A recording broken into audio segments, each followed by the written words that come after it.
Бүгүнкү күнү энергетиканын жалпы карызы 137 миллиард сомду түзөт.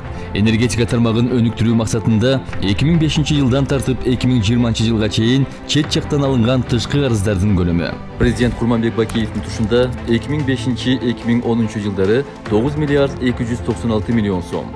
Президент Роза Отунбаеванын тушунда 2010-2011 жылдары 3 миллиард 416 миллион сом.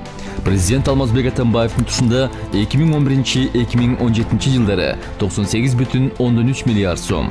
Президент Сооронбай Жээнбековдин тушунда 2017-2020 жылдары 26,3 миллиард сом. Президент Садыр Жапаровдин тушунда 2020 жылдын аягынан баштап тыштан 1 сомдагы карыз насыя алынган жок. 2020 жылдын соңунан тарта Кыргыз Республикасы энергетика тармагына карыз насыя алган жок. Энергия алуунун атаандаш ыкмасы болгон күн, шамал жана чакан гэстерди өркүндөтүүгө маани берилүүдө.